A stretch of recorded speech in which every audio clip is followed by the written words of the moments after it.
Okay, so let's continue on. So those are the Heelys. You've seen the fogger, so they sit right next to the fogger here. And at this point they are under the lights, like inches under the light, which is why they have great color. It's so bright in here now, the lights aren't going to be needed. But again, this greenhouse isn't going to be here next month, so we'll have to, I got to recreate their grow space, which is going to suck. But it'll be for the greater good, right? Greater good. So, the Cephalotus, I try to normally keep quite far away from the Heelys. I found they don't like the humidity that these guys like and tend to rot easily when the fog is around them.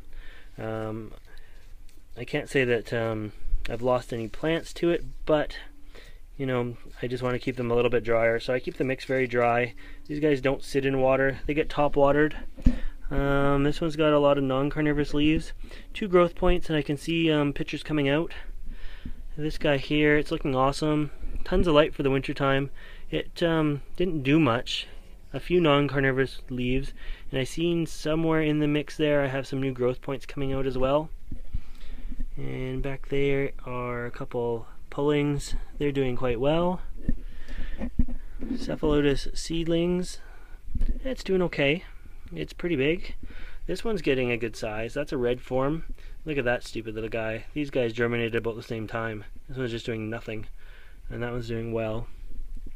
These guys here, these seedlings, look at that. It's getting like almost adult pictures on now. And that one's doing pretty good too. I have more Cephalotus seedlings kicking around, but I didn't want to bring them all down. Yeah, Cephalotus, I always worry about the watering. I never know what's exactly right.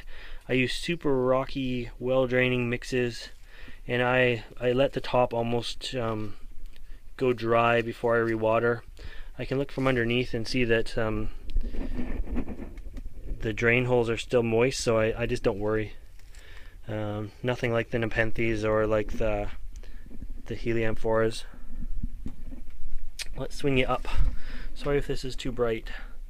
These are my Pinguiculas. These are all Mexican butterworts. Some of them are still dormant, some of them are not. I just tidied them up the other day. Put a nice top dressing of some large silica sand with some calcium carbonate chunks on there.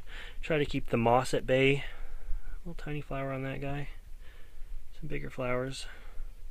A few different kinds in flower. Try to keep the moss at bay with these guys. And these are the only carnivorous plant that I add calcium carbonate to the mix. There's lots of perlite in the mix, some peat moss, some sand, some calcium carbonate, just to keep the pH higher. I keep a few Droseras in there as well, but nothing too much. They're sort of scattered everywhere. Bring you back down here. That is a pot of Adelaide. Nice because they have red flowers to them. These things seem to be always in bloom. The seeds never do much, but they grow so fast from root cuttings that I don't even worry about it. These are my own Sarracenia seedlings starting to germinate. So I pollinated these plants last year. I actually think I did a video on it. Well, here's the seeds from it. So they're doing well. There is some Drosera rotundifolia. This one is a temperate carnivorous plant, very temperate. I got the seeds from my plants last year and sowed them this winter, and so now I have a, we'll call that a whack. That is a whack of Drosera rotundifolia.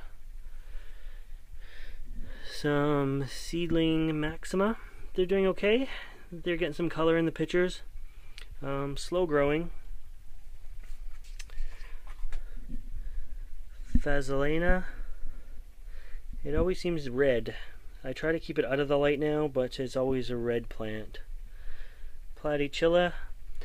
The newest picture on it is looking really good. Good size. This was the last newest picture, so you can see the size difference is huge. Huge for the plant. It's doing quite well. It's like tripled in size in the last few months.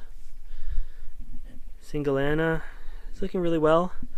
The leaves are super stiff and brittle. Can't believe it. It has 3 pitches on now. Working on its 4th, right down there.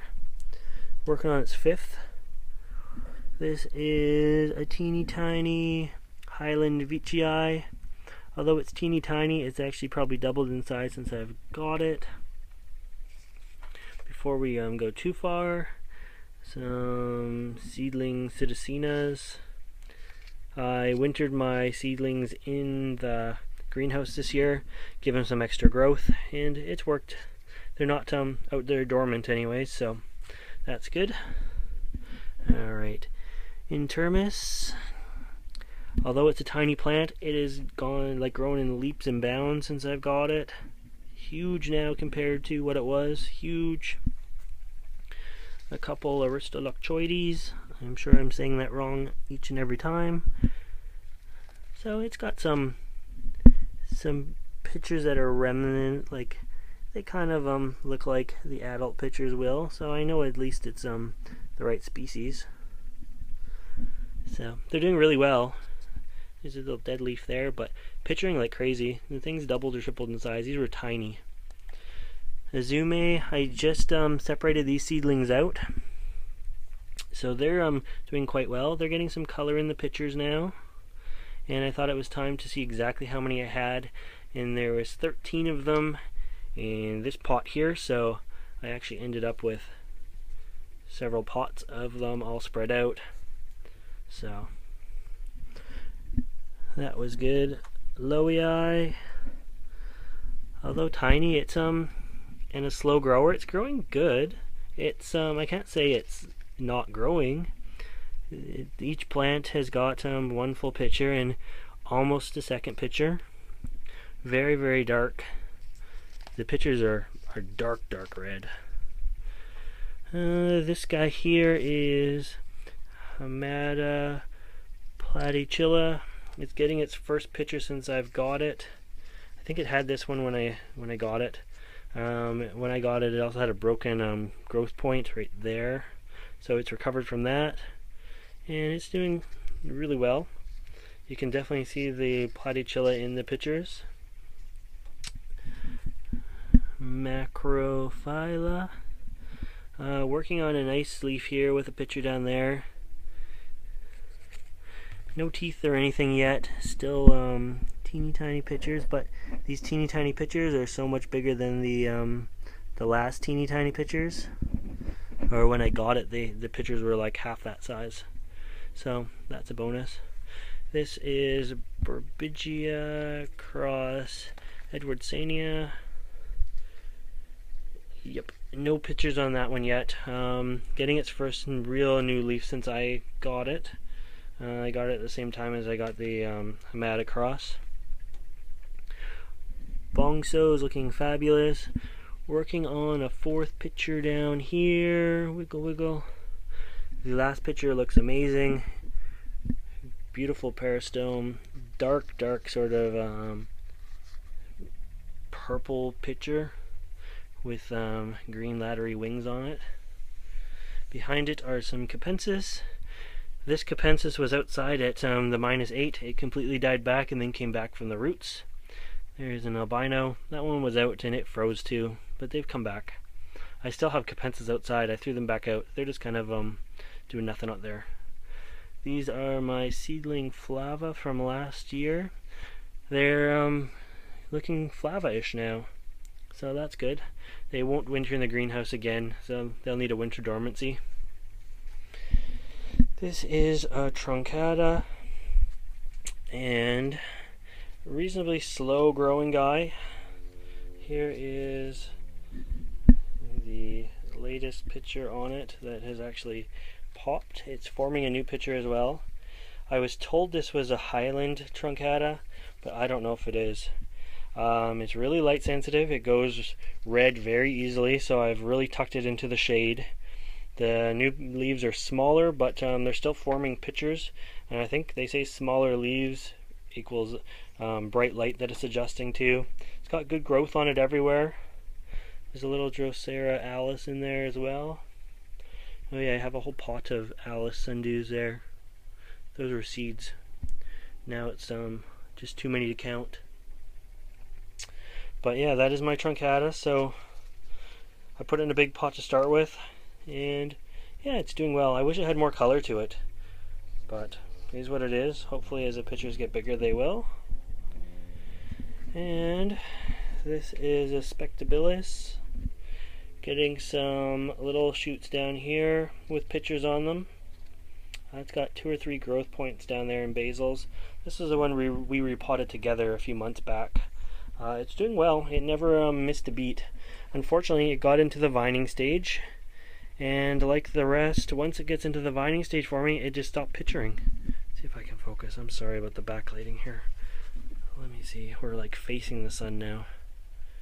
So I have tried little things like this. This is an upper picture tendril. I just put a little piece of stick in there into the loop that was already created, and I'm hoping that it's now going to think that it's grabbing a branch and going to picture. The picture looks a little bit more swollen, to be honest. Now I don't know if that's just because it's not winter anymore and it's getting more light, but I wrapped a couple around the trunk as well, just like I described for the Ventrata earlier in the video, and we'll see.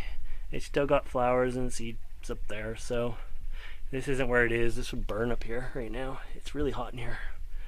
Jeez, I'll have to end the video and get the heating in, or get the cooling system going again, because man, it's getting warm. So anyways, this is potentially the last carnivorous plant update in this greenhouse. So I hope you liked this video. Wish me luck on the new build. And if you want to see more videos like this, make sure you subscribe to my channel. As always, thanks for watching.